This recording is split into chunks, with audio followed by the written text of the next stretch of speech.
ಭೂವರಾಹಸ್ವಾಮಿ temple.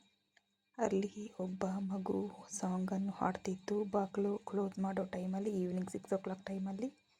ತುಂಬ ಚೆನ್ನಾಗಿತ್ತು ಅಲ್ವಾ? ಕಮೆಂಟ್ ಮಾಡಿ ಫ್ರೆಂಡ್ಸ್.